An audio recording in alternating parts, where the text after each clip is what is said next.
So without delay, let's get to our first presenter, Christopher Renstrom, we're starting with him because his track is actually about the Jupiter and Saturn planets. So we're having Jupiter in Capricorn in the sign of Saturn. We're going to have a conjunction of Jupiter and Saturn in Aquarius by the end of 2020. And Christopher has extensive historical knowledge about astrology and beyond. So we're really excited to have him as a first-time presenter at the OPA retreat. Christopher, is your mic on? It is now? Yes, I can hear you. Shall I start speaking? Thank you. The audience is yours. Okay, thank you. What I wanted to begin with is to just sort of say a couple of words about my track and what I do. My track will be about Jupiter and Saturn. Jupiter, the hand that giveth, and Saturn, the hand that taketh away. And the idea that these two planets really work in conjunction with each other. They're flip sides of the same coin, obviously, but they also work in conjunction with each other. I speak from experience. I was born with my sun in Capricorn and with Jupiter and Saturn, both in Capricorn, conjunct the midheaven of my horoscope. So I know a little bit about what it's like to have life with these two overlooking you in the clouds and the heavens above. Jupiter, I like to describe as being the planet of parables and morality tales. It describes those experiences in which there's always a sort of moral to the tale, a reason why you went through what you went through, and it's usually revealed at the end of the experience. And Saturn is the planet of predicaments and dilemmas. It leads you into crossroads. It leads you into difficult situations where the answers aren't easy. The solutions aren't within reach. And so you really have to struggle with yourself, with your doubt, with your sense of failings, with your fear, in order to address and get through or to even solve these dilemmas and these predicaments that Saturn presents. So each of these two planets teaches in their own particular way. Maurice, can we go to the first slide? Yes. All right, Jupiter. With Jupiter, we ask, do you believe in a higher power that looks out after us? Or is it up to each person to make the world a better place? When good things happen to you in life, does that mean that you're good or just lucky? And when bad things happen, does that mean that you did something to ask for it? Jupiter is the planet of what I believe in astrology. If we were made in God's image, then it only stands to reason that Jupiter in the chart represents the God that we imagine. Maurice, can we go to the next slide, please? Is he, a she, or a they? Are you theistic, pantheistic, or atheistic? Is your God loving, stern, all-knowing, or is God math? Wherever the divine is enshrined in your life, it will be flanked by the Jupiterian values of good fortune and higher purpose. Maurice, can we go to the next slide, please? Thank you. In mythology, the sun brought the day, but it was Jupiter that brought blue skies. Now, this may sound like hair splitting at first, but what I want you to imagine, or to think of rather, is a candle. If you light a candle, you have a spot of light in the dark. But if you were to put that candle in a hurricane lamp, for instance, its light will fill the room. And that's the way that Jupiter works. The sun lights and Jupiter illuminates. Now, this was very important to the Greeks because what they were trying to describe was that it's the blue sky that masks the heavens during the day so that we can actually see the world that we live in. We can spot what lies underfoot. We can search long distances and we can admire the clouds floating overhead. This is why in astrology, Jupiter is the planet of your world view. We make moral judgments based on Jupiter. Success is our reward for talent and hard work. Love is our reward for being likable. Plenty is our reward for being devout. The more that good things happen to you, the more that you'll believe that the universe is a fair and just place. This is all Jupiter. But what if things aren't going well for you? What if, despite your best efforts, good fortune just doesn't smile on you? Now, what I want to describe here very quickly with this image is that you see Jupiter on his chariot being pulled by two eagles, which are his signal bird. That's his herald, that's his emblem. And here on the wheels of the chariot are the signs of Sagittarius and Pisces, which would indicate that Jupiter is the ruling planet of Sagittarius and Pisces. And here you see someone with a plate upraised, and Jupiter is this benevolent spirit, this benevolent king. Actually, Jupiter was the planet of emperors. So Jupiter is this benevolent deity who puts shekels or coins down into the upraised plate of this lower person. And so what Jupiter represents is this idea of bestowing, that if you do good, then you will be rewarded for the good that you do.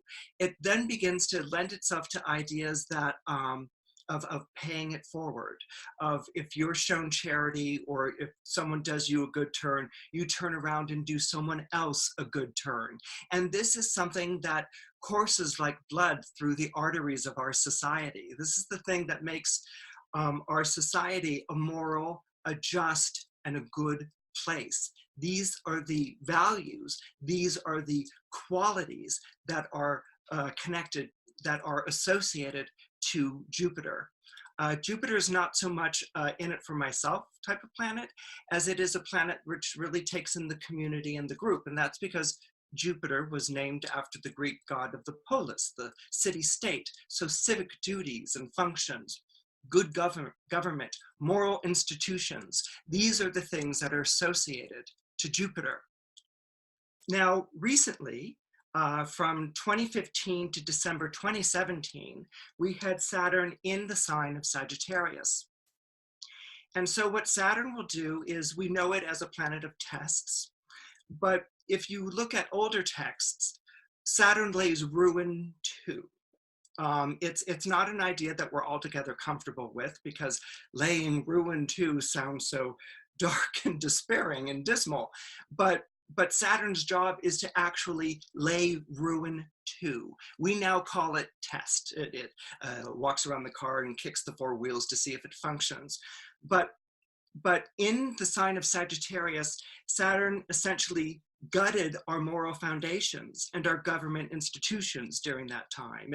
It marked a closing of borders. Jupiter's a very hospitable, or Sagittarius, ruled by Jupiter, is a very hospitable sign. So Saturn in Sagittarius closed the borders. We saw bodies of children washing up on the shores of Mediterranean beaches, the election of Donald Trump, the rise of white nationalism and hate crimes in our country.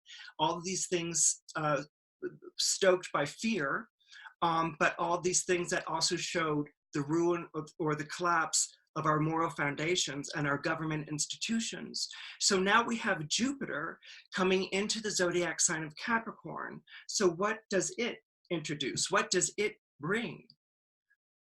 Maurice, can we have the next slide, please?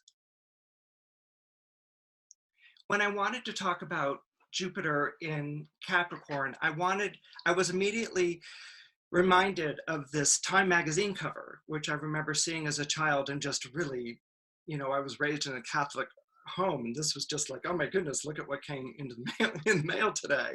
But it's a very powerful and penetrating question because Jupiter is in its fall in Capricorn. It is at its most, what we would call challenging or difficult place. The question, is God dead, is written in red letters against a jet black background, and it appeared on the April 8th, 1966 cover of Time magazine. If you've ever seen the Roman Polanski film Rosemary's Baby, this is the magazine cover that catches Mia Farrow's eye when she's in her gynecologist's office. Now, the article wasn't touting atheism or the dangers of Satanism. Rather, it gave a platform for radical theologians in the 1960s who questioned the existence of God following the events of the Holocaust and while living in the shadow of nuclear war. Foremost among these radical theologians was William Hamilton, whose book Radical Theology and the Death of God landed him, as you can see on the cover of Time magazine.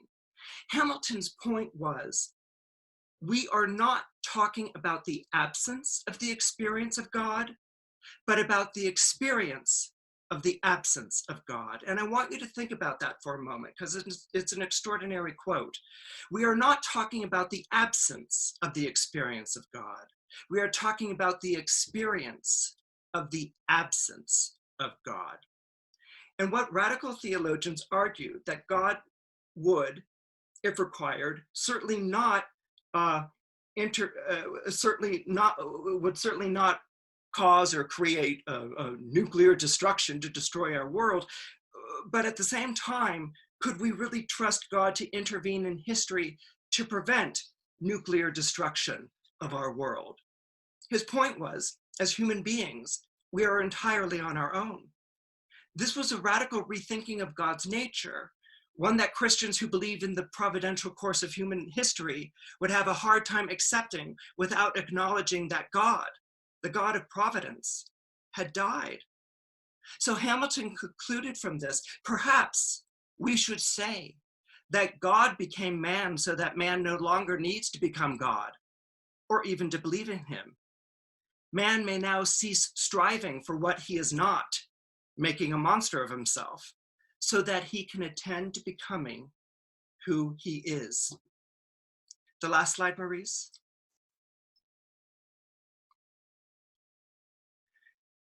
To me, I hope many of you are familiar with this film. I hope that you are. If not, I hope you go and see it, because to me, this film is the epitome of Jupiter in Capricorn.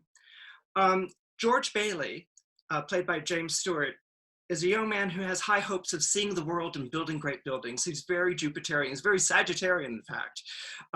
All he wants to do is get out of his hometown, Bedford Falls, and see the world and make his mark and be something. But early in the film, he's saddled with his father's building and loan, which is a small bank that makes funds available to people who can't usually afford them, like women and immigrants. This handling of the bank, managing the bank, is not what George wants to do with his life. But every time he tries to leave Bedford Falls, he winds up getting dragged back in for some reason, and usually because of something that's going on with the bank. Now, George marries, he has children, and chooses some kind of life for himself. But what he never really quite realizes is that it's his generosity of spirit, making funds available for people who wouldn't be able to afford homes on their own, that has made an enormous impact on the lives around him. All George sees, unfortunately, is obligation, Jupiter in Capricorn. Now, things come to a head on Christmas Eve when Henry Potter, the richest and meanest man in town, steals the building and loan's weekly deposit. And this shortfall winds up bankrupting the savings and loan and materializes as a warrant for George's arrest.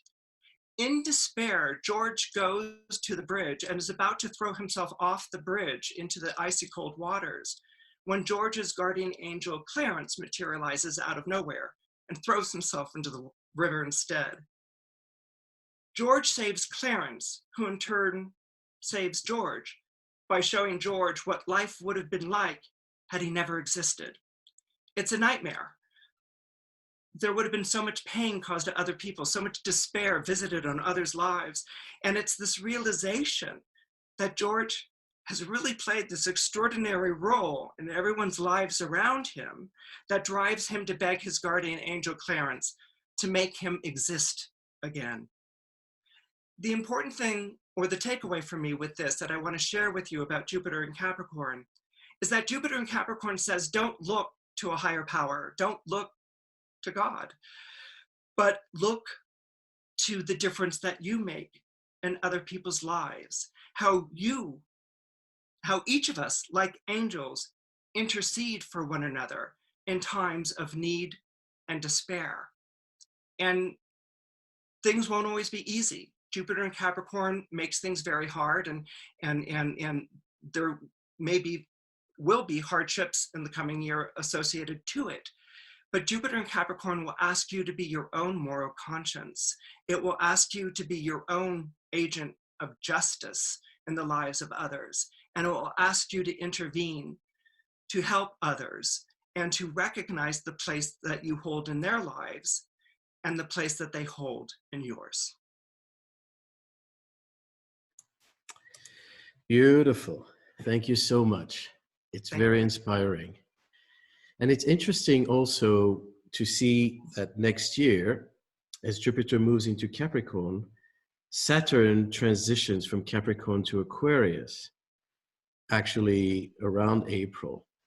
So this dispositor of Jupiter is also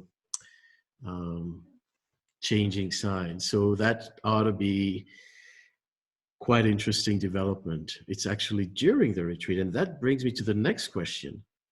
Will people who sign up for the retreat have a good life? Are they promised to be lucky? It's a very serious question. So thank you, Christopher. Thank you, Maurice. And I look forward to seeing everyone at the retreat. Yeah, we will do.